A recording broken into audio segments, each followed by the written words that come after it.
Let's have an outdoor tour. I'm Christina. I've been a home daycare provider for 30 years, and this is our outdoor area. This is our little patio and our playground.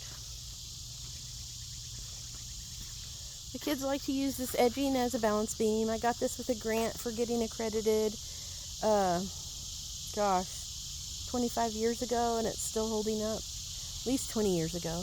We had this tree cut down, and we used the large trunks for designating different digging areas, and also they use it for a balance beam. Somebody was remodeling their house and gave us the ends of all their little 2x4s and 2x6s, and the kids wear these out every day. I've had them for probably 5-10 years, and they use them every day.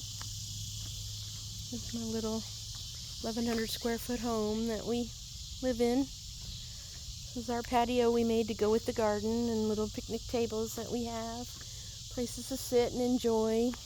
Our apple tree and our weeping willow.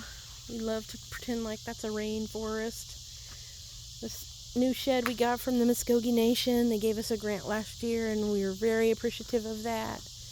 Use it for all kinds of stuff for our garden and water toys and outdoor things that we want to save over the winter, plus lawn equipment. This is the little preschool garden that we built. The families helped build this, helped raise money for it. These beds are made out of a deck. The parents gave me these whiskey barrels as a Christmas gift. Cherokee Nation donated that bed. That bed was made with wood that we raised money for. So it's just a hodgepodge of things that we've done over the years. And this is part of our garden. We raised money for this awesome gravel to keep us out of the mud. Here's another bed.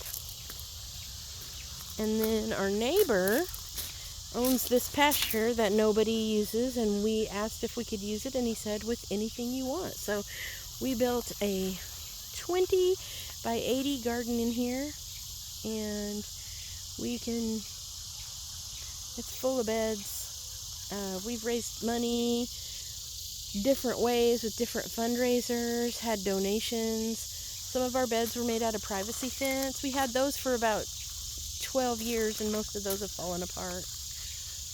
But old privacy fence that people were throwing away, and it lasted all that time. So we have a ball in here. We learn all kinds of things, life cycles, insects, animals, sensory experiences, colors, numbers, pre-reading skills. I mean, just like, when do you get the chance to see a long bean like that? Not very often, unless you plant it yourself. So we have some beds that are coming apart and need repair, but I'll show you how they were built. It's easy to do. We have no skills whatsoever, and we were able to learn it. So you just take 3 boards that are the same size if you're wanting this size. In this case, it was 3 boards. You have a piece of the wood going down on each side. So this piece right here was built separately, and that was screwed to those 3 boards. So they made 2 of those, and then we made 2 long ones with a support in the middle that are made just the exact same way. And then you just get some super long screws and screw them through there and put it together. And we've been making our beds taller. They used to all be 1 foot tall, but now we're getting older, and weeding 1 foot beds is really hard for us. So these were 1.5 feet, and then we went to 2 feet over in the most recent ones.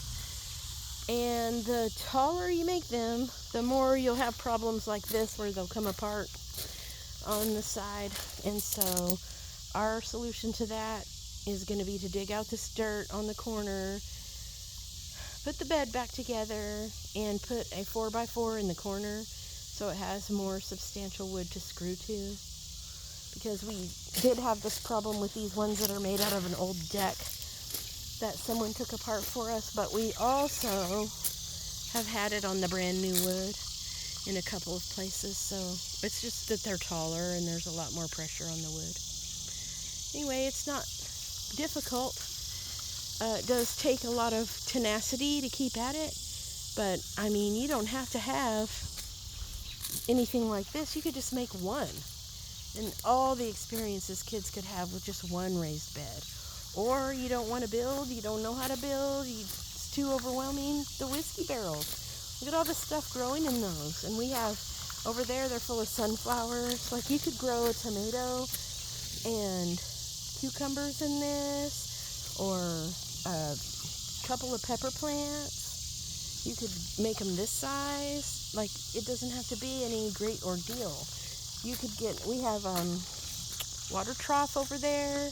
There's all kind of different things. They have earth bags, smart bags that you can put dirt in, and they just sit wherever. It's like a fabric bag, and they last for years. All this stuff will last for years and years. So if you want to build a garden with your kids, it could be just 5-gallon buckets. You could have 3 5-gallon buckets and still grow stuff. 1 5-gallon bucket and still grow stuff.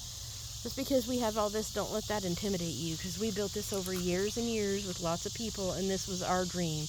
It doesn't have to be yours. So anything that you want to do is achievable, and anything that you do with the kids, for the kids, is worth it.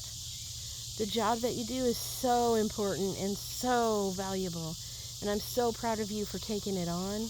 I know that it's a hard job. 30 years of experience tells me it can wear you out.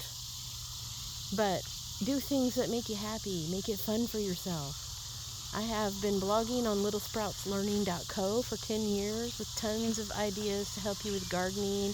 Building these beds is on there. What to grow with kids, the easiest plants to grow, Oklahoma gardening advice, recipes, food for kids, food for your family that's quick and easy, freezer meals, leftover meals, all the things that you can imagine.